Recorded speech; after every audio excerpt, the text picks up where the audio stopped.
शास्त्र का बिल्कुल थंब रूल है, और थंब रूल ये है कि साउथ ईस्ट की जो दिशा है, आग्नेय कोण जिसे कहा जाता है, यहाँ पे अगर किचन स्थापित है, किचन नहीं भी है अगर, वैसे तो शुभ होता है किचन यहाँ पर होना, अति शुभ माना जाता है।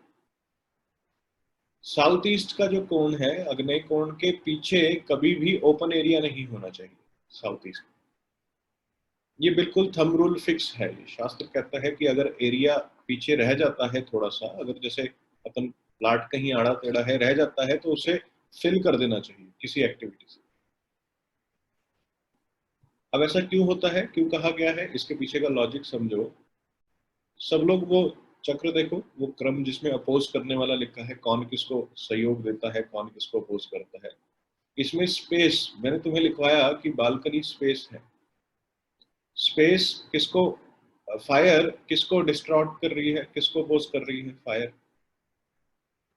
फायर से लाइन कहाँ जा रही है, स्पेस की तरफ जा रही है, दिख रहा है हा? तो फायर से जब लाइन स्पेस की तरफ जा रही है, तो इसका मतलब अग्नि और स्पेस का, आकाश का द्वंद है आपस में। और अगर बालकनी जो आकाश तत्व को रिप्रेजेंट करती है वो फायर में आ जाएगी पीछे, तो साउथ ईस्ट जो पैसे की दिशा है वो डिस्टर्ब हो जाएगी। ये लॉजिक है उसके पीछे। समझ में आया? पूरी थ्योरी ही इस चीज के ऊपर है, कौन किसको बनाता है, कौन किसको बिगाड़ता है। तो मारने वाले से बचाने वाला बड़ा होता है, मारने वाले से बचाने वाला बड़ा होता है। तो अगर कहीं बालकनी होती है पीछे की तरफ, तो अपन क्या कहते हैं उनको, किसे फिल कर दो, किससे फिल कर दो। अग्नि किससे बनी है, कौन क्रिएटर है अग्नि का, वनस्पति, एयर। और वनस्पति क्या हुए, प्लांट्स हुए। तो अपन उनको कहते हैं कि पीछे का जो एरिया है वहां पे प्लांट्स रख दो, क्योंकि स्पेस किसको डिस्ट्रैक्ट करता है, किसको अपोज करता है, स्पेस किसको करता है, एयर को। दिख रहा है स्पेस से एक एरो जा रहा है एयर की तरफ। तो इसका मतलब ये है कि एक तीर से दो निशाने हो जाएंगे। कैसे हो जाएगा कि अगर साउथ ईस्ट की दिशा में पीछे स्पेस है और अपन ने प्लांट वहां रख दिए, तो वनस्पति एक तो स्पेस को कंट्रोल करेगा, वनस्पति स्पेस को कंट्रोल करेगा, प्लस वनस्पति जो साउथ ईस्ट की दिशा कमजोर हो जाती है पीछे बालकनी आने से, उसको एनहेंस करेगी, अपलिफ्ट करेगी एनर्जी। क्योंकि फायर एयर से ही तो निकली है। क्रिएशन थ्योरी क्या कहती है कि फायर एयर से है। तो एक तीर से दो निशाने हो जाते हैं।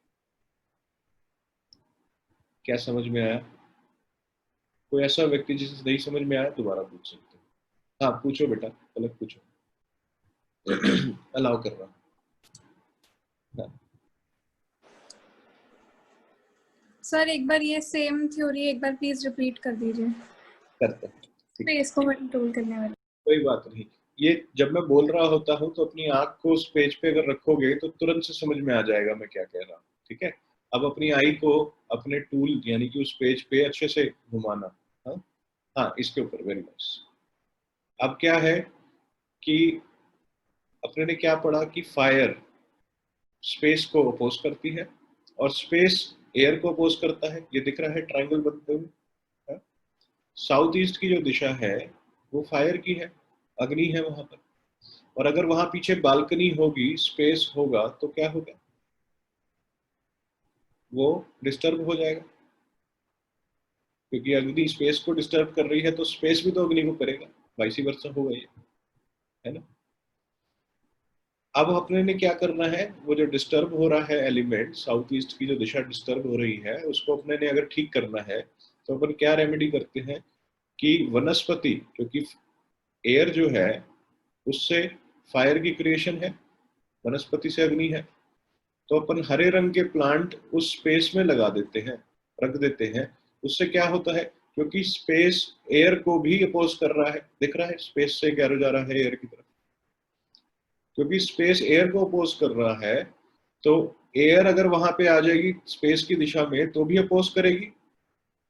तो स्पेस की एट्रीब्यूट को जो वहां पे आके वो पीड़ा दे रहा है, उसको कम करने के लिए अगर हमने एयर यानी कि प्लांट्स वहां पे लगा दिए हैं तो क्या होगा कि एक तो स्पेस फिल हो जाएगा है ना एयर से, और साथ में वो जो दिशा है साउथ ईस्ट की उसको बल मिलेगा, क्योंकि थ्योरी ऑफ क्रिएशन ये कहती है कि पेरेंट को चाइल्ड के पास ले जाओ तो उसको कुछ प्राप्ति ही होती है जीवन में। अच्छा, अगर पेरेंट्स, इस बात को अच्छे से ध्यान रखना, मेरी अच्छे से इसको सुन लेना, सब लोग ध्यान से, लिखना चाहो तो लिख भी सकते हो। अगर पेरेंट अगर पेरेंट चाइल्ड के पास जाता है, जैसे बच्चों के पास पेरेंट्स जाते हैं तो उन्हें कुछ गिफ्ट ही देते हैं, कुछ देते ही हैं, उनसे कुछ लेते नहीं है ना। और बच्चे ऐसे महाभूखे जब वो पेरेंट्स के पास जाते हैं कुछ ना कुछ ले लेते हैं, कोई प्रॉपर्टी ले लेगा, कोई पैसे ले लेगा, कोई गाड़ी ले लेगा, कोई चाबी ले लेगा। हाँ। पर पेरेंट्स क्या करते हैं, क्योंकि उनकी जो प्रकृति होती है पेरेंट्स की गिविंग होती है,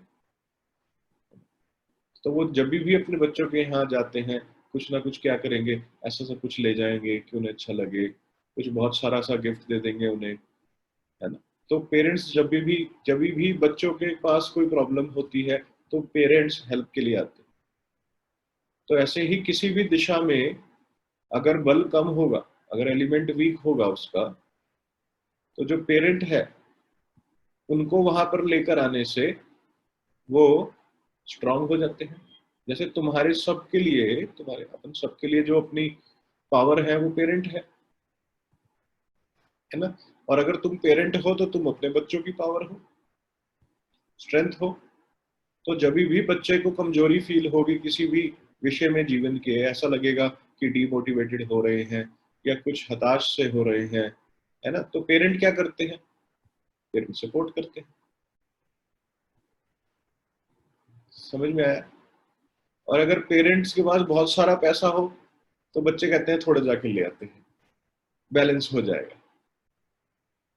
इस बात को अगर अच्छे से समझ लोगे तो theory of creation and theory of ये डिस्ट्रक्शन को अच्छे से मैप कर पाओगे और रेमेडी भी अच्छे से कर लोगे। क्योंकि बार चार्ट जब बनाओगे तो उसमें देखोगे कि कोई दिशा बढ़ी हुई है, अगर बढ़ी हुई है तो अपने को क्या करना है, उसके चाइल्ड एलिमेंट को वहां ऐड ऑन कर देना है ताकि वो बैलेंस हो जाए।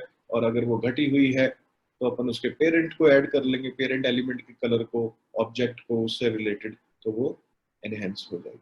बस इतना सही है वास्तु, इतना ही है, इससे ज्यादा सरल नहीं है। और ग्रैंड पेरेंट क्या करते हैं,